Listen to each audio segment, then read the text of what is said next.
मोदी जुड़ली ने, पंजाब दी जुड़ली ने ते हरियाणे वालियां सारियां जुड़लियां ने रल के दावा कर लिया कि असीं पढ़ने कोई नहीं देना। पढ़न क्यों नहीं देना कि जे पढ़नगे ना ये सानू हिसाब ना पुछणगे, इन्हां चों कोई लीडर पैदा ना हो, इन्हां चों कोई किसान जथेबंदी दा आगू पैदा ना हो। असीं जी ऑनलाइन पढ़ाई कर दित्ती आ। ऑनलाइन पढ़ाई का मतलब की आ? तुसीं उजड़ गए किन्नियां किन्नियां फीसां तुसीं सरकारी स्कूलों च दिंदे। कदी तुसीं ये दावा कर लिया कि असीं इस MLA नूं पुछांगे, असीं इस मंत्री नूं पुछांगे कि साडे नियाणे घरां च बड़े चोली चुक मिल जाते साडे वर्गे उत्थे कि अज MLA ने आउणा, आ जाओ इकट्ठे हो के इहनूं हार पा दईए। असीं पग्गां लवाउण तक जाने इन्हां नूं हार पाउण वास्ते। कदी किसी ने पूछया कि तू साडियां भैणां दे दुआले डांग वारी आ, तू इन्हां दे वाल पुट्टे आ, तू इन्हां दी इज्जतां नूं हत्थ पाया वा? कदी असीं इन्हां नूं इह सवाल कीते? असीं चुप।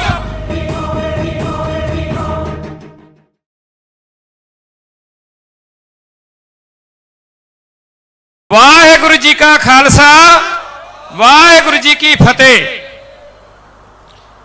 मेरे तो पहला बहुत सारे बुलारियां ने ਵੱਖ-ਵੱਖ तरीकों के नाल कानूनां प्रति जो साडे ते अत्याचार होए ने, जो सरकारां ने अत्याचार कीते ने, उन्हां दे ਵੱਖ-ਵੱਖ विचार आपो अपने ढंग दे नाल तुहानूं सुणाए ने, तुहाडे नाल अपना बलबले ज़ाहिर कीते ने। जदों असीं भराओ कोई बूटा लाउने आ, बूटा ला लीए फल वाला ते उतों सानू कंडियां दी आस नहीं, फल दी आस हुंदी। कई बारी असीं नर्सरी चों कोई बूटा वधिया चोण करके लै आउने कि इनू वधिया फल लगू, तां उहनूं फल दी बजाए कंडे जरूर लग जांदे ने। गल हुणे चल रही सी, आंगणवाड़ी वाली एक भैन ने गल कीती सी कि असीं संघर्ष दे विच गए सी 1700 रुपया तनख्वाह लैण वास्ते, ते साडे नाल जो कुछ होया अखबारां वाले ते मीडिया वाले प्रैस वालियां ने सब कुछ सामने इन्हां सरकारां दा पर्दा तुहाडे सामने रखिया। कारण वीरो ਇਹਦੇ ਵਿੱਚ ਕਿਤੇ ਨਾ ਕਿਤੇ ਅਸੀਂ ਵੀ ਦੋਸ਼ੀ ਹੈਗੇ। ਜੇ ਸਾਡੇ ਕੋਲੋਂ ਡੇਰੀਆਂ ਦਾ ਧੰਦਾ ਖੋਣ ਦਾ ਉਪਰਾਲਾ ਕੀਤਾ ਤੇ ਅਸੀਂ ਚੁੱਪ ਰਹੇ ਕਿ ਕੋਈ ਗੱਲ ਨਹੀਂ, ਇਹ ਸਿਰਫ ਡੇਰੀਆਂ ਵਾਲੇ ਹੀ ਆ। ਜੇ ਸਾਡੇ ਕੋਲੋਂ ਸਿੱਖਿਆ ਖੋਈ ਗਈ, ਅਸੀਂ ਕਿਹਾ ਕੋਈ ਗੱਲ ਨਹੀਂ, ਆਪੇ ਬੱਚੇ ਪ੍ਰਾਇਮਰੀ ਸਕੂਲਾਂ 'ਚ ਪੜ੍ਹ ਜਾਣਗੇ। ਜਦੋਂ ਸਾਡੇ ਕੋਲੋਂ हॉस्पिटल खोए गए तो असीं क्या कोई गल नहीं, ये भी डॉक्टरां दे सी। कारण वीरो ये नहीं चलता, असीं इन्हां सरकारां नूं आप ही वोटां पा के ते आप ही धरने लाउण लई मजबूर हुंदे आ। हुण तुसीं एक गल नूं बड़े ध्यान नाल विचारिओ कि तुसीं जिन्ने भी आए हो सारे अपने जागदियां जमीरां वाले आए हो। ਜਿਹੜੇ ਪਿੱਛੋਂ ਚੱਲ ਕੇ ਆਉਣ ਡੇ ਨੇ ਉਹ ਵੀ ਸਾਡੇ ਸਤਿਕਾਰਯੋਗ ਨੇ, ਸਾਡੇ ਭਰਾ ਨੇ, ਉਹਨਾਂ ਦੀਆਂ ਜ਼ਮੀਰਾਂ ਵੀ ਉਨੀਆਂ ਹੀ ਜਾਗੀਆਂ। ਹੁਣ ਸ਼ਾਮ ਦੇ ਵਕਤ ਜਦੋਂ ਸਾਡੀਆਂ ਮਾਤਾਵਾਂ, ਸਾਡੇ ਬਜ਼ੁਰਗ ਬਾਪੂ ਸਾਡੇ ਕੋਲ ਬੈਠਦੇ ਨੇ ਤਾਂ ਉਹਨਾਂ ਨੂੰ ਪੁੱਛੀਦਾ, ਬਾਪੂ ਜੀ ਕੀ ਹਾਲ ਆ? ਤਾਂ ਉਹਨਾਂ ਦੇ ਜਿਹੜੀ ਅੰਦਰ ਦੀ ਗੱਲ ਹੁੰਦੀ ਹੈ ਨਾ, ਉਹ ਤੇ ਉਹ ਅੰਦਰੇ ਦੇ ਵਿੱਚ ਹੀ ਸਮਾ ਕੇ ਬੈਠੇ ਹੁੰਦੇ ਨੇ, पर उपरले मन विचों कह दिंदे ने ठीक है चढ़दी कला च, सिख दे सदा चढ़दी कला दे विच ही रहिंदा। पर दुख दी गल इह आ जिहड़े साडे सत्कारयोग मातावां, साडे सत्कारयोग भरा ते साडे सत्कारयोग बापू बैठे हुंदे ने, इन्हां ने 70 साल दी जो भी अपने इन्हां लीडरां नूं ਇੰਨੀਆਂ ਉੱਚੀਆਂ ਮੰਜ਼ਿਲਾਂ ਤੇ ਪਹੁੰਚਾਇਆ। ਤੇ ਅੱਜ ਖਮਿਆਨਾ ਇਹ ਆ कि असी अपने ਪੁੱਤ ਪੋਤਰਿਆਂ ਦੀਆਂ ਜਿਹੜੀਆਂ ਲੋਰੀਆਂ ਜਾਂ ਜਿਹੜੇ ਉਹਨਾਂ ਦੇ ਲਾਡ ਪਿਆਰ ਆ ਸ਼ਾਮ ਨੂੰ ਜਿਹੜੇ ਸਾਨੂੰ ਮਿਲਦੇ ਅਸੀਂ ਉਹ ਨਹੀਂ ਲੈ ਸਕੇ ਕਿਉਂਕਿ ਅਸੀਂ ਮਜਬੂਰ ਸੀ। ਅਸੀਂ ਇਹਨਾਂ ਜ਼ਾਲਮ ਸਰਕਾਰਾਂ ਨੂੰ ਵੋਟਾਂ ਪਾਈਆਂ ਤੇ ਵੋਟਾਂ ਤੋਂ ਬਾਅਦ ਅਸੀਂ ਧਰਨਿਆਂ ਤੇ ਆਏ। ਕੀ ਲੋੜਾ ਪੈ ਗਿਆ? ਅਸੀਂ ਇਹਨਾਂ ਦੇ ਕੋਲੋਂ ਕੋਈ ਹੱਕ ਨਹੀਂ ਵੱਧ ਮੰਗਣ ਗਏ। ਅਸੀਂ 1700 ਰੁਪਈਆ ਇੱਕ ਮਹੀਨੇ ਦਾ ਖਰਚਾ ਕੀਤਾ। 1700 ਰੁਪਈਏ ਦੇ ਵਿੱਚ ਆਂਗਣਵਾੜੀ ਵਾਲੀਆਂ ਭੈਣਾਂ ਨੇ ਬੈਠ ਕੇ ਤੇ ਤੇਰੇ ਕੋਲੋਂ ਆਪਣੀ ਤਨਖਾਹ ਮੰਗੀ ਤੇ ਤੁਸੀਂ ਡਾਂਗਾ ਮਾਰੋ, ਤੁਸੀਂ ਇਹਨਾਂ ਦੇ ਵਾਲ ਪੁੱਟੋ ਤੇ 5 ਸਾਲਾਂ ਬਾਅਦ ਅਸੀਂ ਫੇਰ ਸੁਸਤ ਹੋ ਜਾਂਦੇ। ਉਹ ਦੂਜਾ ਆਉਂਦਾ ਕਹਿੰਦਾ ਕੋਈ ਗੱਲ ਨਹੀਂ ਮੈਂ 2000 ਤਨਖਾਹ ਕਰ ਦਿਆਂਗਾ, ਪਰ ਡੰਡਾ ਉਹਨੇ ਵੀ ਉਹੋ ਹੀ ਰੱਖਣਾ, ਡੰਡਾ ਉਹਦਾ ਵੀ ਉਹੋ ਹੀ ਆ ਸਾਡੇ ਨੌਜਵਾਨ ਸੀ। ਆ ਪਿਛਲੀਆਂ ਇਲੈਕਸ਼ਨਾਂ ਦੇ ਵਿੱਚ ਇੱਕ ਨੇ ਕਹਿਤਾ ਕਿ ਮੈਂ ਲੈਪਟਾਪ ਵੀ ਦੇਵਾਂਗਾ, ਮੈਂ ਫੋਨ ਵੀ ਦੇਵਾਂਗਾ। ਨਾ ਦੇ ਫੋਨਾਂ ਵਾਲੇ ਲੱਭੇ ਤੇ ਨਾ ਲੈਪਟਾਪ ਵਾਲੇ ਲੱਭੇ। ਅਸੀਂ ਸਿਰਫ ਇੱਥੇ ਤੱਕ ਸੀਮਤ ਰਹੇ। ਇਹਨਾਂ ਨੇ ਸਾਨੂੰ ਪਾਰਟੀਆਂ 'ਚ ਬਣਾ ਕੇ ਵੰਡ ਦਿੱਤਾ। ਭਰਾ ਦੇ ਕੋਲ ਭਰਾ ਨੂੰ ਨਹੀਂ ਬਹਿਣ ਦਿੱਤਾ। ਕਿਉਂ ਨਹੀਂ ਬਹਿਣ ਦਿੱਤਾ? ਕਿ ਜੇ ਇਹ ਬਹਿ ਗਏ ਤਾਂ ਫਿਰ ਸਾਡੀ ਖੈਰ ਨਹੀਂ ਰਹਿਣੀ। ਕਿਉਂ ਨਹੀਂ ਰਹਿਣੀ? ਕਿ ਇਹਨਾਂ ਨੇ ਸਾਨੂੰ ਇਹ ਸਵਾਲ ਪੁੱਛਣੇ ਆ ਵੀ ਅਸੀਂ ਤਾਂ ਹੁਣ ਲੜਦੇ ਨਹੀਂ, ਹੁਣ ਸਾਨੂੰ ਤੁਹਾਡੇ ਗੋਚਰਾ ਕੰਮ ਵੀ ਕੋਈ ਨਹੀਂ ਰਹਿ ਗਿਆ। ਕੰਮ ਤਾਂ ਨਹੀਂ ਰਹਿਣੇ ਜੇ ਅਸੀਂ ਆਪਣੇ ਪਿੰਡਾਂ ਦੇ ਵਿੱਚੋਂ ਧੜੇਬਾਜ਼ੀ ਖਤਮ ਕਰਕੇ ਅੰਦੋਲਨਾਂ ਦੀ ਜਗ੍ਹਾ ਤੇ ਆਪੋ ਆਪਣੇ ਪਿੰਡਾਂ ਦੇ ਵਿੱਚੋਂ ਤਾਵਾ ਕਰਕੇ ਤੇ ਅਸੀਂ ਇਹਨਾਂ ਸਰਕਾਰਾਂ ਨੂੰ ਸਵਾਲ ਕਰੀਏ ਕਿ ਅਸੀਂ ਵੋਟ ਪਾਈ ਸੀ, ਅਸੀਂ ਤੈਨੂੰ ਵੋਟ ਪਾਈ ਸੀ ਕਿ ਤੂੰ ਚੰਗਾ ਰਾਜਾ ਸਾਬਤ ਹੋਏਗਾ, ਚੰਗਾ ਮੰਤਰੀ ਸਾਬਤ ਹੋਏਗਾ, ਚੰਗਾ ਐਮਐਲਏ ਸਾਬਤ ਹੋਏਗਾ। ਤੈਨੂੰ ਵੋਟ ਇਸ ਲਈ ਨਹੀਂ ਸੀ ਪਾਈ ਕਿ ਤੂੰ ਸਾਡੇ ਦੇ ਪਾਣੀ ਦੀਆਂ ਵਿਛਾੜਾ ਮਾਰੇਗਾ, ਤੂੰ ਡਾਂਗਾ ਮਾਰੇਗਾ, ਤੂੰ ਅਤਿਆਚਾਰ ਕਰੇਗਾ, ਤੂੰ ਸਾਡੀਆਂ ਦਸਤਾਰਾਂ ਜਿਹੜੀਆਂ ਪੈਰਾਂ ਦੇ ਵਿੱਚ ਰੋਲੇਗਾ। ਅਸੀਂ ਚੁੱਪ ਰਹੇ ਤੇ ਅਸੀਂ ਸਹਿੰਦੇ ਰਹੇ।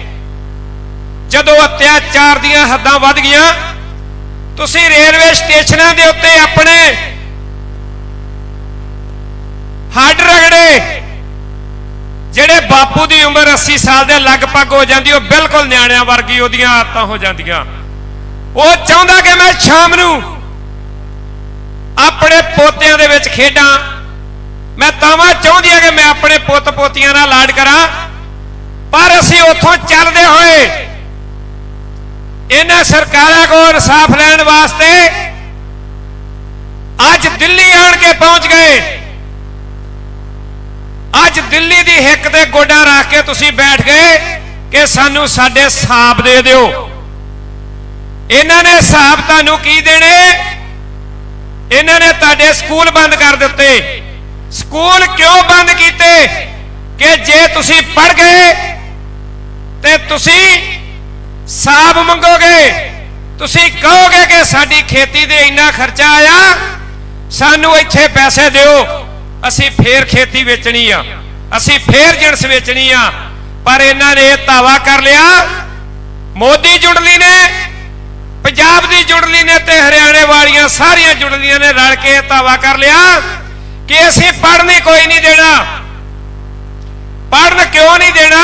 ਕਿ ਜੇ ਪੜ੍ਹਨਗੇ ਨਾ ਇਹ ਸਾਨੂੰ ਹਿਸਾਬ ਨਾ ਪੁੱਛਣਗੇ, ਇਹਨਾਂ ਚੋਂ ਕੋਈ ਲੀਡਰ ਪੈਦਾ ਨਾ ਹੋਊ, ਇਹਨਾਂ ਚੋਂ ਕੋਈ ਕਿਸਾਨ ਜਥੇਬੰਦੀ ਦਾ ਆਗੂ ਪੈਦਾ ਨਾ ਹੋਊ। ਅਸੀਂ ਚੁੱਪਚਾਪ ਅਜੇ ਵੀ ਸੁਣਦੇ ਆ, ਅਸੀਂ ਵੇਖੀ ਚਲੇ ਜਾਂਦੇ ਆ। ਇਹਨਾਂ ਨੇ ਠੇਕੇ ਦਾ ਟਾਈਮ 9 ਵਜੇ ਤੋਂ 10 ਵਜੇ ਤੱਕ ਖੁੱਲਦਾ, ਉੱਥੇ ਲਾਈਨਾਂ ਲੱਗੀਆਂ ਹੁੰਦੀਆਂ ਕਿ ਤੁਹਾਡੇ 10 ਬੱਚੇ ਸਕੂਲ ਦੇ ਵਿੱਚ ਪੇਪਰ ਨਹੀਂ ਦੇ ਸਕਦੇ। ਅਸੀਂ ਜੀ ਆਨਲਾਈਨ ਪੜ੍ਹਾਈ ਕਰ ਦਿੱਤੀ ਆ। ਆਨਲਾਈਨ ਪੜ੍ਹਾਈ ਦਾ ਮਤਲਬ ਕੀ ਆ? ਤੁਸੀਂ ਉੱਜੜ ਗਏ ਕਿੰਨੀਆਂ ਕਿੰਨੀਆਂ ਫੀਸਾਂ ਤੁਸੀਂ ਸਰਕਾਰੀ ਸਕੂਲਾਂ 'ਚ ਦਿੰਦੇ ਹੋ। ਕਦੀ ਤੁਸੀਂ ਇਹ ਦਾਅਵਾ ਕਰ ਲਿਆ ਕਿ ਅਸੀਂ ਇਸ ਐਮਐਲਏ ਨੂੰ ਪੁੱਛਾਂਗੇ, ਅਸੀਂ ਇਸ ਮੰਤਰੀ ਨੂੰ ਪੁੱਛਾਂਗੇ ਕਿ ਸਾਡੇ ਨਿਆਣੇ ਘਰਾਂ 'ਚ ਬੜੇ ਝੋਲੀ ਚੁੱਕ ਮਿਲ ਜਾਂਦੇ ਸਾਡੇ ਵਰਗੇ ਉੱਥੇ ਕਿ ਅੱਜ ਐਮਐਲਏ ਨੇ ਆਉਣਾ, ਆ ਜਾਓ ਇਕੱਠੇ ਹੋ ਕੇ ਇਹਨੂੰ ਹਾਰ ਪਾ ਦਈਏ। ਅਸੀਂ ਪੱਗਾਂ ਲਵਾਉਣ ਤੱਕ ਜਾਂਦੇ ਇਹਨਾਂ ਨੂੰ ਹਾਰ ਪਾਉਣ ਵਾਸਤੇ। ਕਦੀ ਕਿਸੇ ਨੇ ਪੁੱਛਿਆ ਕਿ ਤੂੰ ਸਾਡੀਆਂ ਭੈਣਾਂ ਦੇ ਦੁਆਲੇ ਡਾਂਗ ਵਾਰੀ ਆ, ਤੂੰ ਇਹਨਾਂ ਦੇ ਵਾਲ ਪੁੱਟੇ ਆ, ਤੂੰ ਇਹਨਾਂ ਦੀ ਇੱਜ਼ਤਾਂ ਨੂੰ ਹੱਥ ਪਾਇਆ ਵਾ? कदी असीं इन्हां नूं इह सवाल कीते? असीं चुप क्यों आ कि असीं इहदे कोल राह बनवाउणा सी, असीं इहदे कोल नीला कार्ड बनवाउणा सी। असीं जे कूपे ते साडीआं इह सहूलतां खोहियां जाणीआं।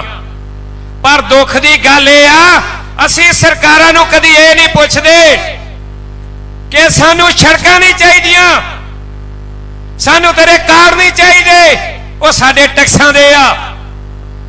सानूं नौकरियां चाहिदियां सी, सानूं साडीआं ज़मीनां चाहिदियां वा, सानूं साडे स्कूल चाहिए आ जिन्हां दे विचों पढ़ के साडे बच्चे उच्च चोटी दीआं नौकरियां लैण, साडे बच्चे पढ़ के ਉਹ ਚੌਧਿਆਂ ਤੇ ਬੈਠਣ, ਸਾਡੀਆਂ ਭੈਣਾਂ ਪੜ ਕੇ, ਸਾਡੀਆਂ ਧੀਆਂ ਪੜ ਕੇ ਵਧੀਆ ਅਫਸਰ ਬਣ। ਸਾਨੂੰ ਤੁਹਾਡੇ ਵਰਗੇ ਗੁੰਡਿਆਂ ਦੀ ਲੋੜ ਨਹੀਂ। ਜਦੋਂ 5 ਸਾਲ ਇਹ ਜਿੱਤ ਕੇ ਚਲੇ ਜਾਂਦੇ ਆ, ਤੁਸੀਂ ਇੱਕ ਪੈਨਸ਼ਨ ਲਵਾਉਣ ਲਈ ਵੀ ਤੁਹਾਨੂੰ ਇਹ ਜਲੀਲ ਕਰ ਦਿੰਦੇ ਆ। ਰਾਤੋਂ ਰਾਤ ਇਹਨਾਂ ਦੀਆਂ ਪੈਨਸ਼ਨਾਂ ਦੁੱਗਣੀਆਂ, ਇਹਨਾਂ ਦੀਆਂ ਤਨਖਾਹਾਂ ਦੁੱਗਣੀਆਂ ਹੁੰਦੀਆਂ, ਇਹਨਾਂ ਦੇ ਭੱਤੇ ਦੁੱਗਣੇ ਹੁੰਦੇ ਆ, ਇਹਨਾਂ ਦੇ ਮੋਬਾਈਲਾਂ ਦੇ ਫੋਨ ਦੇ ਜਿਹੜੇ ਪੈਸੇ ਆ ਉਹ ਦੁੱਗਣੇ ਹੁੰਦੇ, ਇਹਨਾਂ ਦੇ ਬਿੱਲ ਦੁੱਗਣੇ ਹੋ ਜਾਂਦੇ ਆ ਕਿ ਇਹਨਾਂ ਦੇ ਖਰਚੇ ਵੱਧ ਗਏ। ਕੀ ਤੁਸੀਂ 750 ਰੁਪਏ ਦੇ ਵਿੱਚ ਹੀ ਇਹਨਾਂ ਨੂੰ ਵੋਟਾਂ ਪਾਈ ਜਾਂਦੇ ਹੋ? ਕਦੀ ਕਿਸੇ ਨੇ ਸਵਾਲ ਕਰਨ ਦੀ ਹਿੰਮਤ ਨਹੀਂ ਕੀਤੀ। ਜਦੋਂ ਤੁਸੀਂ ਇਹਨਾਂ ਨੂੰ ਸਵਾਲ ਪੁੱਛਣ ਦੀ ਆਦਤ ਬਣਾ ਲੋਗੇ, ਇਹ ਤੁਹਾਡੇ ਗਾੜੀ ਗਾੜੀ ਦੌੜਾਂ ਲਾਇਆ ਕਰਨਗੇ ਵੀ ਭਰਾਓ ਸਾਨੂੰ ਬਖਸ਼ ਦਿਓ, ਅਸੀਂ ਤੁਹਾਡੇ ਕੰਮ ਕਰਾਂਗੇ।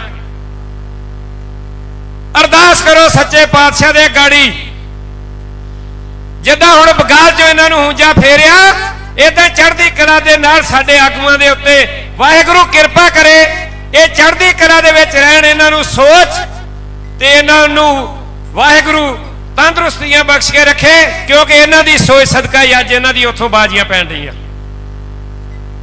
ਇਹ ਮੋਰਚੇ ਦੀ ਦੇਣ ਹੈ, ਤੁਹਾਡੀ ਦੇਣ ਆ। ਭਾਵੇਂ ਕਰ ਲੋ ਪਿੰਡਾਂ ਦੇ ਵਿੱਚੋਂ, ਕੋਈ ਇਹ ਨਾ ਸੋਚੇ ਕਿ ਫਲਾਨਾ ਚਲੇ ਗਿਆ ਅੱਜ ਮੈਂ ਨਹੀਂ ਜਾਣਾ, ਅੱਜ ਢੀਂਗੜਾ ਚਲੇ ਗਿਆ ਮੈਂ ਨਹੀਂ ਜਾਣਾ।